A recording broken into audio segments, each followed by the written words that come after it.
watching and listening to Everyday Health. If you can't hear us, you can always turn up the volume, but keep this in mind. 1 in 6 Australians are in fact suffering from hearing loss. Now, it's an important sense that if neglected, it's often too late to do something about it. And we're joined, luckily, by Melissa Chandler from Bloom Hearing. Thanks for joining us. Pleasure. What actually causes hearing loss? Well, I guess hearing loss essentially comes about as a result of any disturbance to the flow of sound making its way from the ear through to the brain. So I guess we often think of the ear as just sort of the bit on the side of our head, but the hearing system is actually quite complex. So sound travels through the air in waves, and the job of the ear that we see is essentially to funnel that sound into the ear canal, and those waves will then push on the eardrum and make it vibrate. The vibration of the eardrum then causes some movement of 3 little bones in behind the eardrum, which are actually the smallest bones in the human body. They're called the ossicles. Good trivia question. Keep that one in mind. Yeah, that's right. And the vibration of those bones then pushes on probably the most important part of the ear, which is the inner ear, or the cochlea.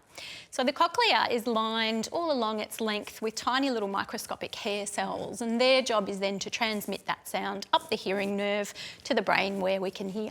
So apart from maybe finding things a little bit difficult to hear, what are other signs that we might have hearing loss? Yeah, look, the most common place people probably start noticing hearing difficulties is in noisier environments, so socially, restaurants, cafes, and I'm sure we've all had that experience because cafes and restaurants can get quite noisy these days, where you're sort of doing the smile and nod, hoping that you're actually giving the appropriate response. But if that's happening a lot, then that's certainly one of the early signs of hearing loss. And then there's things like just asking for repetition a little bit more often than others, and it might be family members or friends that give you an idea that you're actually doing that. And then just things like feeling like people are sort of mumbling all the time, having to turn up things like TV, radio, in the car, mobile phone, that kind of thing, just generally finding things unclear.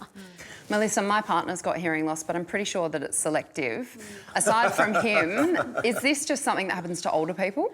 Certainly the incidence of hearing loss does increase as we get older, but selective hearing is still a common report, even amongst elderly couples as well. But look, the best thing to do really is to organise a hearing check, because these days it's really accessible to get a hearing check. We've even got an online test which is really simple to undertake, and always good to encourage the partner to undertake at home, and where it's comfortable and safe and non-threatening.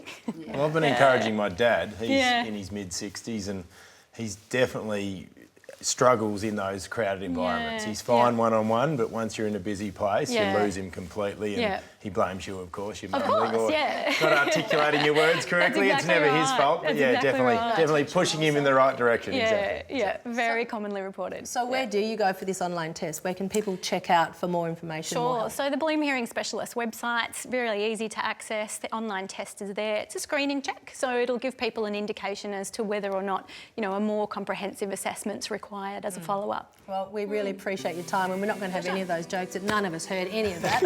Thank you so much, Melissa, for joining us on Everyday Health. Thank you.